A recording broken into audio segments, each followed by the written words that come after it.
নমস্কার বন্ধুরা, আজকে তোমাদের সাথে আমি একটা ইউনিক রেসিপি শেয়ার করছি। আশা করছি তোমাদের খুব ভালো লাগবে। রেসিপিটা বাড়িতে থাকা উপকরণ দিয়েই তৈরি করতে পারবে।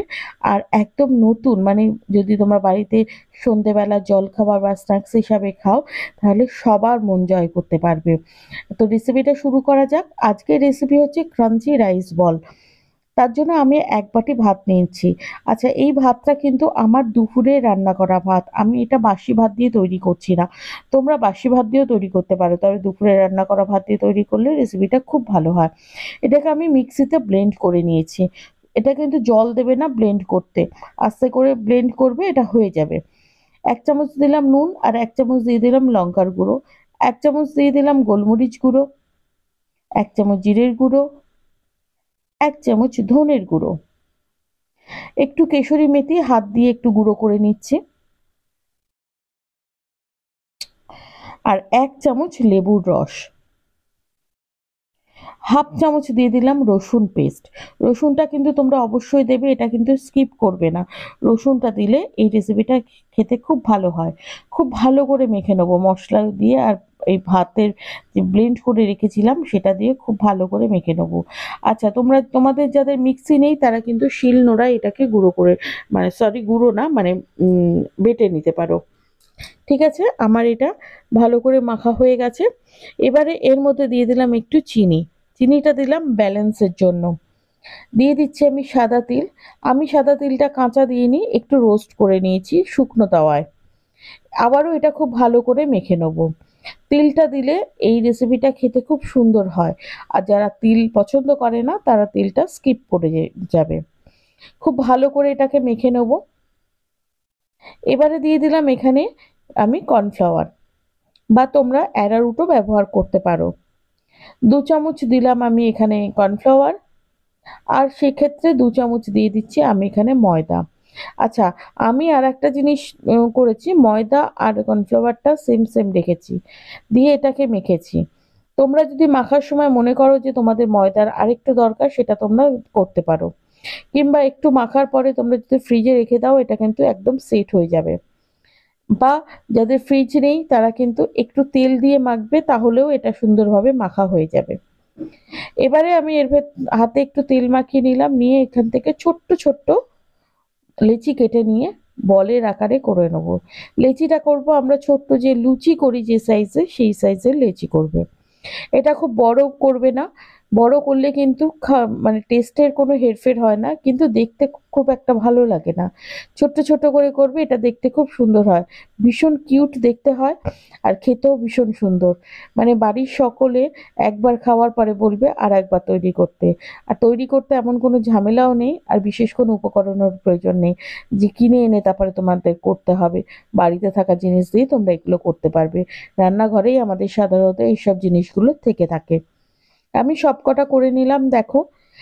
আচ্ছা, এটা তৈরি করার পরে তোমরা কিন্তু কিছুক্ষণ স্ট্যান্ডিং টাইমের জন্য বা এটা সেট হওয়ার জন্য তোমরা রেখে দেবে। ৫ থেকে ১০ মিনিট তোমরা তৈরি করে রেখে দেবে। এটা কিছুক্ষণ রেখে দেওয়ার পরে আমি কড়াইতে তেল নিয়ে নিয়েছি, তেলটা গরম করেও নিয়েছি। তার মধ্যে আমি বলগুলো দিয়ে দিলাম। আচ্ছা, তোমরা একসঙ্গে কিন্তু অনেকগুলো বল দিয়ে তোমরা ভাজতে পারো, কোনো অসুবিধা হবে না। আমিও দেখো অনেকগুলো একসাথে দিয়েই ভাজছি। সেক্ষেত্রে দেওয়ার সাথে সাথেই তোমরা কিন্তু নাড়বে না। কিছুক্ষণ ভাজার পরে তারপরেই কিন্তু নাড়বে। এতে কিন্তু বল ফেটেও যাবে না, বল ভেঙেও যাবে না, কিছুই হবে না, গায়েও লেগে যাবে না। কিন্তু তোমরা কিন্তু একটু মানে সাথে সাথেই নাড়লে কিন্তু ভেঙে যেতে পারে। একটু ভাজা ভাজা হয়ে গেলেই, মানে নিচের দিকটা একটু কালার চলে আসার পরেই কিন্তু তোমরা এটা নাড়বে। আর এই সময় কিন্তু গ্যাসের ফ্লেমটা মিডিয়ামে রাখবে। বেশ খানিকক্ষণ হয়ে গেছে, আমি এটা ভাজছি, দেখো কালার চলে এসছে। একটা বলও কিন্তু ভেঙে যায়নি, একটা বলও গায়ে গায়ে লেগে যায়নি। বেশ কিছুক্ষণ ধরে ভাজার পরে আর কালারগুলো চেঞ্জ হওয়ার পরে দেখো কি সুন্দর কিউট লাগছে না দেখতে। আমার সবকটাই ভাজা হয়ে গেছে। এবারে সব আস্তে আস্তে আমি তুলে নেব। এই সময় গ্যাসটাকে আমি অফ করে দিলাম, মানে ইন্ডাকশনটা অফ করে দিলাম একটাই কারণে, কারণ আমি এতটা তেলে করব না। তেলটা একটু কমিয়ে নেব। তেলটা কমিয়ে নিয়েছি। এবারে আমি দিয়ে দিলাম রসুন। এক্ষেত্রে কিন্তু রসুনটা একটু বেশি পরিমাণে লাগবে, 15 থেকে 20টা রসুনের কোয়া আমি এখানে খুব সুন্দর করে কুচি করে নিয়েছিলাম। আচ্ছা, রসুনটা কিন্তু তোমরা অল্প, যে রসুনের কালারটা চেঞ্জ হওয়া পর্যন্ত তোমরা ভাজবে, খুব বেশি কিন্তু লাল করে ফেলবে না, অল্প লাল হবে। তারপরে তোমরা একটা পেঁয়াজ মানে মিহি করে কুচিয়ে নিয়ে দিয়ে দেবে। আচ্ছা আচ্ছা, পেঁয়াজটা তোমরা এতটাই ভাজবে যতক্ষণ না পেঁয়াজের কাঁচা ভাবটা চলে যায়, একটা ট্রান্সপারেন্ট কালার চলে আসে। পেঁয়াজটা কিন্তু একদম লাল লাল করে ভাজবে না, ঠিক আছে? এটা কিন্তু তোমরা অবশ্যই মনে রাখবে পেঁয়াজটা ভাজার সময়। আর গ্যাসটা কিন্তু একদম জোরে দেবে না, মিডিয়ামে রেখেই পেঁয়াজটা ভাজবে।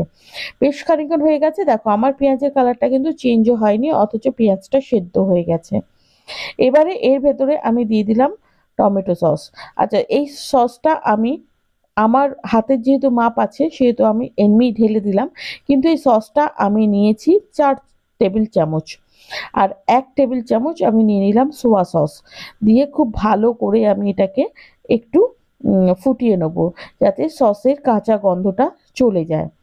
এরপরে আমি যে সসটা এখানে দিচ্ছি, এখানে আমি 1.5 চামচ দিলাম চিলি গার্লিক সস, ঠিক আছে? আর 1 চামচ দিয়ে দিলাম লেবুর রস। তোমাদের লেবুর রস না থাকলে তোমরা ভিনিগারও দিতে পারো। আচ্ছা, দিয়ে এবার খুব ভালো করে এটাকে একটু ফুটিয়ে নেব। ফুটিয়ে নেবে, কারণ একটা সসের গন্ধ থাকে, সে গন্ধটা কেটে যাওয়া পর্যন্ত তোমরা কিন্তু এটাকে ফোটাবে। একটু দেখো সসটা ফুটতে শুরু করে দিয়েছে। আচ্ছা, এর ভেতরে আমি দিয়ে দিলাম সাদা তিল, যে তিলটা আমি আগেও দিয়েছি, তিলটা আমি আবারও দিচ্ছি তিল। এই তিলটা আমি 2 চামচ দিলাম, দিয়ে খুব ভালো করে নাড়াচাড়া করে নেব। আচ্ছা, এই রান্নাটা করতে কিন্তু তোমরা একটু জল দেবে না, এই সসেই পুরোটা হবে, কারণ এটা একদম ড্রাই হবে। ভালো করে নাড়াচাড়া করার পরে এবারে আমি যে বলগুলো ভেজে রেখেছিলাম সেটা দেব, কিন্তু তার আগে আমি একটু চিনি দিলাম। এটা একটু চিনি দিলে টেস্টটা খুব সুন্দর হয়, তাই একটুখানি চিনি দিয়ে দিলাম। দিয়ে একটু ভালো করে ফুটিয়ে নেওয়ার পরে যে বলটাগুলো আমরা ভেজে রেখেছিলাম সেই বলগুলো দিয়ে দিলাম, দিয়ে নাড়াচাড়া করে নেবো। আর সেই সঙ্গে বলে রাখি, আমার ভিডিও যদি ভালো লেগে থাকে চ্যানেলটা সাবস্ক্রাইব করে আমার পাশে থেকো। আমি যেহেতু প্যারালাইজড, আমি বিছানায় রান্না করি, আমি চেষ্টা করি তোমাদের খুব সুন্দরভাবে প্রেজেন্টেবলভাবে ভিডিওটা করার, কিন্তু আমি পুরোটা করতে পারি না, তার জন্য আমি আন্তরিক দুঃখিত। কিন্তু তোমরা রেসিপিতে আমি কিন্তু কোনো রকম কাটছাঁটও করি না, এবং অথেন্টিক যেটা সুন্দর হয় সেরকমভাবেই কিন্তু রেসিপিটা তোমাদের সঙ্গে আমি শেয়ার করি। তোমরা যদি আমার রেসিপি দেখে রেসিপি তোমরা যদি তৈরি করো, তাহলে কিন্তু একদম ভীষণ সুন্দর হবে খেতে। এবার আমি কিছুক্ষণ নাড়াচাড়া করলাম, করার পরে এটাকে নামিয়ে দেবো। তো একটুখানি ফুটিয়ে নেবো, যাতে সসটার সঙ্গে বলটা খুব ভালোভাবে মিশে যায়। আর যারা ফেসবুক থেকে দেখছো তারা কিন্তু আমার পেজটিকে অবশ্যই ফলো করো, আমার নিত্য নতুন ভিডিও দেখার জন্য। আর বন্ধু বান্ধব আত্মীয় স্বজনদের মধ্যে কিন্তু শেয়ার করতে একদম ভুলবে না। আর হ্যাঁ, সাবস্ক্রাইব করার সময় কিন্তু পাশে থাকা বেল বাটনটি প্রেস করে দিও, যাতে আমার রেসিপি আমি যখন দেবো সবার আগে নোটিফিকেশন চলে যায় তোমাদের কাছে। আর আমি প্রতিদিন দুপুরে একটাই ভিডিও শেয়ার করি। এবারে আমি ইন্ডাকশন বন্ধ করে দিলাম, দিয়ে একটু যেহেতু গরম আছে কিছুক্ষণ নাড়াচাড়া করে নিলাম। এই যে দেখো আমার একদম ড্রাই হয়ে গেছে। এবার আমি এটাকে নামিয়ে নিচ্ছি। এই দেখো কত সুন্দর হয়েছে, আর এটা খেতে খুব সুন্দর।